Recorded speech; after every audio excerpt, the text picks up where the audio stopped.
ابو داود شریف میں حضرت ابو درد رضی اللہ تعالی عنہ فضیلت علم میں اس کی جامع روایت ہیں۔ حضرت کثیر بن قیس فرماتے ہیں کہ کنت جالسا مع ابی الدرداء فی مسجد دمشق، کہ میں حضرت ابو درد رضی اللہ تعالیٰ عنہ کے ساتھ دمشق کے جامع مسجد میں بیٹھا ہوا تھا۔ فجاء رجل، تو اچانک ایک آدمی آیا، تو اس نے کہا کہ اے ابو درداء، کہ میں نے اتنا لمبا سفر کیا ہے، مدینہ منورہ سے یہاں پہنچا ہوں صرف ایک حدیث کے لیے، جس کے بارے میں مجھے معلوم ہوا کہ آپ بلا واسطہ اس حدیث کو نبی کریم صلی اللہ علیہ وسلم سے روایت کرتے ہیں، بیان کرتے ہیں۔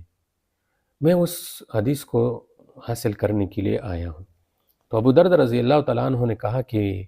ما جئت لحاجت، اور کوئی حاجت تو نہیں ہے؟ تو اس نے کہا کہ ما جئت لحاجت، اور کوئی حاجت نہیں، میرا مقصد صرف پیغمبر علیہ السلام کی حدیث معلوم کرنا ہے۔ تو ابو درد رضی اللہ تعالیٰ عنہ نے فرمایا بیٹھ جاؤ۔ اس حدیث حاصل کرنے سے پہلے آپ جو یہ علم حاصل کرنے کے لیے آپ نے اتنا طویل سفر کیا ہے نا، تو سب سے پہلے اس علم کے حاصل کرنے کی فضیلت میں آپ کو سنا دوں کہ طلب علم پر اور اشاعت علم پر اللہ پاک کیا کیا دیتے ہیں۔ سب سے پہلے فرمایا کہ سمعت رسول اللہ صلی اللہ علیہ وسلم یقول، کہ میں نے حضور اکرم صلی اللہ علیہ وسلم کے زبان مبارک سے علم کی فضیلت فرماتی ہوئی سنا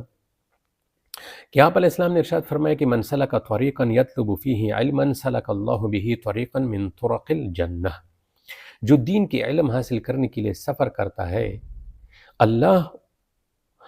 رب العزت اس کو جنت کے راستے پر چلاتے ہیں۔ اور ایک روایت میں یوں ہے کہ من سلک طریقا یبتغی فیہ علما سہل اللہ لہ طریقا الی الجنہ، کہ جو علم کی تلاش میں نکلتا ہے اللہ رب العزت اس کے لیے جنت کا راستہ آسان کر دیتے ہیں، اور یعنی مطلب یہ کہ وہ ایسے کام کرتا ہے جس کی وجہ سے وہ جنت کا حقدار بن جاتا ہے۔ دوسرا ثمرہ یہ ارشاد فرمایا کہ وَإِنَّ الْمَلَائِكَةَ لَتَضَعُ أَجْنِحَتَهَا رِضًا لِطَالِبِ الْعِلْمِ، کہ جس طرح ہم دیکھتے ہیں نا کوئی بڑا آدمی آتا ہے وغیرہ، تو اس کی تعظیم کے لیے سائے کا انتظام کرتے ہیں، بیٹھنے کے لیے نرم نازک بسترے وغیرہ جو ہے بچھاتے ہیں۔ تو اللہ رب العزت فرشتوں کو حکم دیتے ہیں کہ طالب علم جس نے زندگی قرآن اور حدیث کے علم کے طلب اور اشاعت میں گزار دی ہے، تم اپنے پروں کے ساتھ علم کے طلب کرنے والے کی تعظیم کے لیے سایہ کر دو اور اس کے قدموں کے نیچے اپنے پر بچھا دو، رضن بما یصنع۔ تیسرا ثمرہ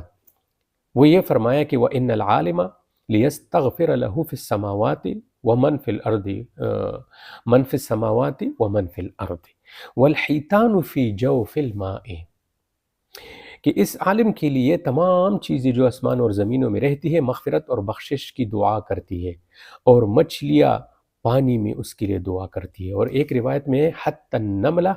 فی حجرہا، کہ یہ جو چیونٹیاں ہیں نا یہ اپنے سوراخوں میں اس عالم کے لیے دعا کرتے ہیں۔ اور ایک اور روایت میں ہے کہ وَالطَّيْرُ فِي جَوِّ، پرندے فضا میں اس کے لیے دعا کرتے ہیں۔ یعنی اللہ نے تمام چیزوں کی ڈیوٹی لگائی ہے کہ میرا بندہ میری معرفت حاصل کرنے میں لگا ہوا ہے، تم سب اس کے لیے دعائیں کرو۔ اور چوتھا ثمرہ کہ وَإِنَّ الْفَضْلَ الْعَالِمِ عَلَى الْعَابِدِ كَفَضْلِ الْقَمَرِ لَيْلَةَ الْبَدْرِ عَلَى سَائِرِ الْكَوَاكِبِ، کہ عالم کی فضیلت راتوں میں عبادت کرنے والے پر اس طرح ہے جیسے تمام ستاروں پر چودھویں کی چاند کی فضیلت ہے۔ اور دوسری روایت میں کَفَضْلِ عَلَىٰ أَدْنَاكُمْ، کہ پیغمبر علیہ السلام نے فرمایا کہ عالم کی فضیلت عابد پر ایسی ہے جیسے میری فضیلت تم میں سے ادنا پر ہے۔ پانچواں ثمرہ کہ ان العلماء ورثۃ الانبیاء وان الانبیاء لم یورثوا دینارا ولا درہما انما ورثوا العلم فمن اخذه اخذ بحظ وافر، کہ علماء انبیاء کی وارثین ہے، اور انبیاء کی وراثت دنانیر اور دینار یعنی مال اور دولت نہیں ہے، بلکہ ان کی وراثت وہ علمی ہے۔ علماء کو اسی علم کا وارث بنایا گیا ہے تو جس نے علم کی جو ہے دولت حاصل کر لی اس نے دین کا بہت بڑا حصہ بلکہ پورا حصہ حاصل کر لیا۔ یہی تو وجہ ہے نا کہ ایک مرتبہ حضرت ابو ہریرہ رضی اللہ تعالی عنہ مدینہ منورہ کے بازار یعنی ان کی گلیوں میں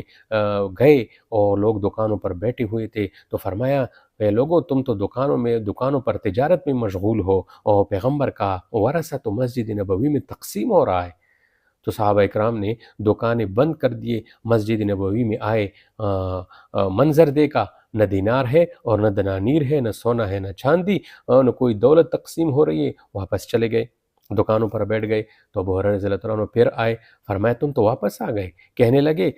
ہم نے تو کوئی بھی جو ہے وہاں پر درہم دینار وغیرہ کوئی تقسیم، دنیا کی کوئی تقسیم تو نہیں دی کی۔ تو ابو ہریرہ رضی اللہ عنہ نے فرمایا تم نے کیا دیکھا؟ وہ کہنے لگے رأینا رجالا یقرؤون القرآن ویذکرون اللہ،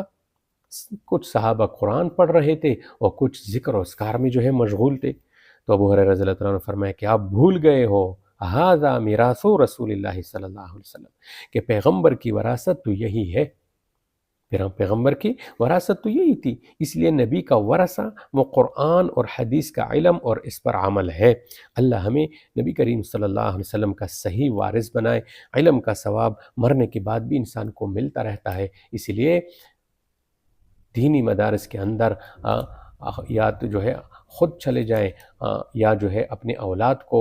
اس علم الہی کے حصول میں لگائیں، تاکہ یہ فضیلتیں ان فضیلتوں سے ہم محروم نہ ہو جائے۔ اللہ ہم سب کو جو ہے علم الہی عطا فرمائے اور اس پر عمل کرنے والا بنائے، اور پوری دنیا میں اس کو پھیلانے والا بھی ہمیں بنائے۔ وآخر دعوانا الحمدللہ رب العالمین۔